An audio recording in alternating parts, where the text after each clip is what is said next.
నీకు పని లేదు, ఈయనకు ఉంది, ఆయనకు ఉంది, నీకు లేదు అని మొహం చూసి పని ఇచ్చేది కాదు ఇది. అవునండి, కులాలతోటి మతాలతోటి ఏ విధమైన సంబంధం లేకుండా ఎవరైనా సరే పని అడిగితే వాళ్ళందరికి పని ఇవ్వాలని మన చట్టంలో ఉంది. అలాగే ఇస్తున్నారా? రెండోది, ఆడవాళ్ళకి మగవాళ్ళు కూడా సమానమైన వేతనం. అదే రైతు పనికి వెళ్ళామనుకోండి, రైతు పనికి వెళ్ళినప్పుడు ఏమవుతుంది, ఆడవాళ్ళకి ఒక రేటు, మగవాళ్ళకి ఒక రేటు ఇస్తారు. కానీ ఇక్కడ ఉపాధి మహాత్మా గాంధీ జాతీయ గ్రామీణ ఉపాధి హామీ చట్టంలో పొందుపరిచిన విధంగా ఆడవాళ్ళకి మగవాళ్ళు కూడా ఆడమగ సమాన వేతనం, ఆడమగ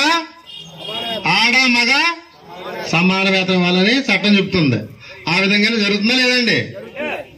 తర్వాత ఈ పనిలోకి వెళ్ళినప్పుడు ఎవరికైనా దెబ్బ తగిలింది అనుకోండి, పొరపాటున దెబ్బలు తగిలితే మన చెప్పు రావు కదా, ఎళ్ళకన్నా దెబ్బ తగిలితే వైద్యం చేయించుకునే ఖర్చులు గవర్నమెంట్ ద్వారా చట్టం మన పథకం ద్వారా ఇప్పిస్తారు.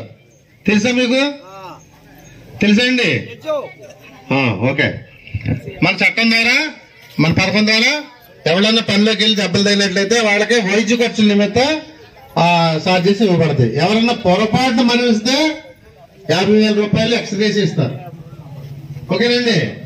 ఇవన్నీ మనం తెలుసుకుని మనం ఈ పనిలో అందరూ ఉపయోగించుకోవాలి. తర్వాత దేవుడు చెప్పాను, ఈ పథకం వల్ల ఖర్చు తప్ప గవర్నమెంట్ కి ఆదాయం అనేది ఉండదు. అయినప్పుడు కూడా కోట్లాది రూపాయలు ఖర్చు పెట్టి మనకు పెడుతున్నారంటే మనం ఎందుకు పెడుతున్నారంటే ప్రజలు బాగుపడాలి, ఊరు బాగుపడాలి ఉద్దేశంతో.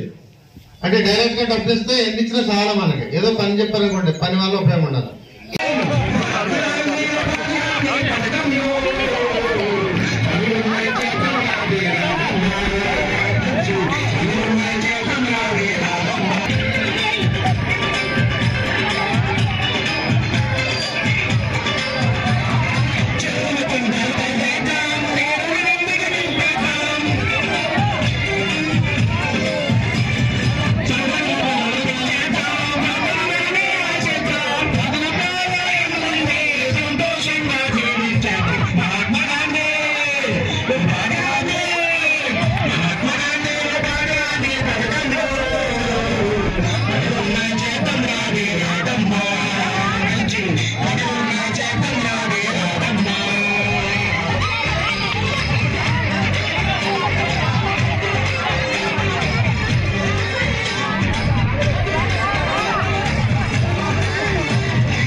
ఉపాధి పనులు చూస్తే ఒక్కొక్క 4 రకాల పనులు ఉన్నాయి కాబట్టి వాటన్నిటి కూడా మన గ్రామ పంచాయతీలో కానీ మన పొలాల్లో కానీ ఉన్నటువంటి పనులు ఏవైతే ఉన్నాయో వాటిని గుర్తించి ఈ పని ఉపాధి పనులు చేయడానికి అవకాశం ఉందా లేదా అని మీరు అడిగినట్లయితే కనుక ఆ పని ఉపాధి పనులు అవకాశం ఉంటే ఆ పనిని మనం ట్రాన్స్ఫర్ తీర్మానం పెట్టి పని చేయించడానికి అవకాశం ఉంటుంది. మీరు ఒక పని గుర్తి తీసుకొస్తే కనుక మరి 100 మందికో 110 దినాలు చేసుకోవడానికి అవకాశం ఉంటాయి. చిన్నకారు రైతులకి చేయడానికి పనులు ఉన్నాయి, అలాగే ఇండివిజువల్ గా ప్రతి ఒక్క కూడా చేయడానికి పనులు ఉన్నాయి. ఆ ఏ పనులు గ్రామ పంచాయతీలో చేయడానికి ఉన్నదో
సమస్యలన్నీ చెల్లిద్దాం సామాజిక పనికి వారు అన్నిండగా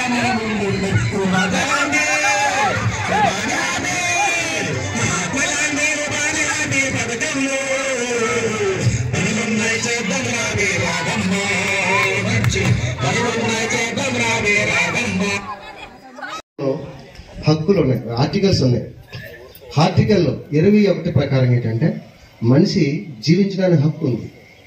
జీవించడానికి హక్కు ఉన్నప్పుడు చనిపోయే హక్కు లేదు. మీకు అర్థమైందా? మీరు ఏదన్నా ఎవరైనా సూసైడ్ చేసుకుంటే ప్రభుత్వం కేసు బుక్ చేస్తుంది, చనిపోవడానికి హక్కు లేదు. మరి చనిపోవడానికి హక్కు లేనప్పుడు జీవించడానికి కావాల్సిన మార్గాలన్నీ ప్రభుత్వం ఏర్పాటు చేయాలి. మరి ప్రభుత్వం ఏర్పాటు చేయాలన్నప్పుడు ఏం చేయాలి? మన గ్రామంలో మనకు బ్రతకడానికి పని ఏర్పాటు చేయాలి. అర్థమైందండి? రాజ్యాంగంలో ఆర్టికల్ 1 ప్రకారం 21 ప్రకారంగానే మనకి జాతీయ గ్రామీణ ఉపాధి హామీ పథకము చట్టం ప్రకారం వచ్చింది. మీకు అర్థమైందా? మీకు ఆహార భద్రతా చట్టము అది కూడా రాజ్యాంగము 21 ఆర్టికల్ 21 ప్రకారంగా వచ్చింది. ఆహార భద్రతా చట్టం అంటే తెలిసేది మీకు? రేషన్ షాపుల ద్వారా కుటుంబంలో ఎంతమందికి ఉంటే అన్ని యూనిట్లు, అంటే యూనిట్ అంటే 5 కేజీల రైస్ ఇస్తారు. ఇవన్నీ ఎలా వచ్చిందంటే జీవించే హక్కు నుంచి వచ్చింది. జీవించడానికి కావాల్సిన మార్గాలన్నీ ప్రభుత్వం ఏర్పాటు చేయాలి. అర్థమైందమ్మా? కాబట్టి ఆహార భద్రతా చట్టం కానీ ఉపాధి హామీ చట్టము ఇది చట్ట రూపంలో వచ్చిన పథకం. ఈ పథకాన్ని ఏ ప్రభుత్వమో క్యాన్సిల్ చేయడానికి లేదు. అవసరమైతే ఇందులో 1-2 చిన్న మార్పులు చేయాలి, అంతే తప్ప పథకాన్ని తీసివేయడానికి లేదు. ఇది 2005 నుంచి ఇప్పటి వరకు 19 సంవత్సరాలు కొనసాగుతుంది. ఎందుకని? పేదలకు నిర్మూలన. ఎందుకు? గ్రామీణ ప్రాంతాల్లోని వ్యవసాయ రంగం మీద ఆధారపడే జీవిస్తాం మన శ్రామికులందరూ. జీవించే వారికి 6 కాలం పని ఉండదు.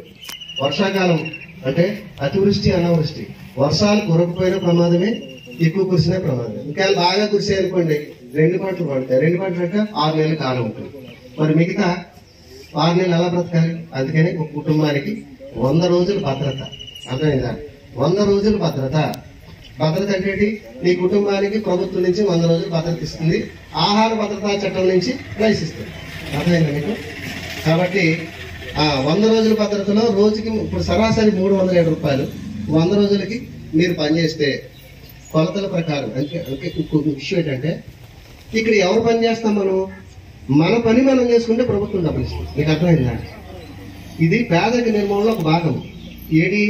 ఏదో రూపంలో నీకు ఆర్థిక సహాయం చేయాలనే ఉద్దేశం ప్రభుత్వానికి ఉంది. ఎవరి పనిది? మన గ్రామంలో మన కాలువలు పని, మన ఊర్లో మన గ్రామంలో కాలువలు చెరువులు ఇవన్నీ ఎవరివి? మనయే, మన రైతులవి, మనవి. అవునా? ఈ పనులు చేస్తే ప్రభుత్వం డబ్బులు ఇస్తుంది. మీరు అనుకుంటారు ప్రభుత్వం పని అనుకుంటున్నారు. ప్రభుత్వం పని కాదు, మన పని. మన పని మనం చేసుకున్నందుకు ప్రభుత్వం డబ్బులు ఇస్తుంది. అంటే నేను ఏదో రూపంలో ఆర్థికంగా బలపరచాలని ఉద్దేశం. మరి ముఖ్యంగా ఏంటంటే ఈ పథకం ఇంకా మంచి సదుపాయం. 100కి 90 రూపాయలు కేంద్ర ప్రభుత్వం ఇస్తుంది, 10 రూపాయలు మాత్రమే రాష్ట్ర ప్రభుత్వం ఇస్తుంది. మరి ముఖ్యంగా అందులో 60% కూలీలు అంటే శ్రామికులకు వేతనాల రూపం ఇస్తుంది. 40% మెటీరియల్ అంటే అక్కడ తెలుసా? ఇదిగో ఏపీ గారిని చప్పట్లు పట్టండమ్మా, ఘన స్వాగతము స్టేజ్ మీద.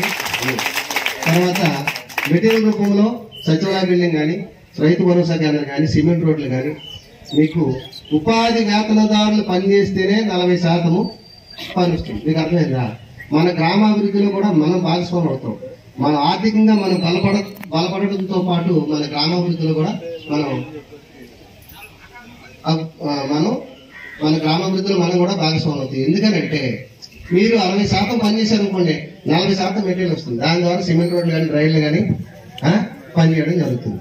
కాబట్టి ఈ పథకాన్ని సమర్థవంతంగా ఉపయోగించుకోవాలంటే ఏం చేయాలి?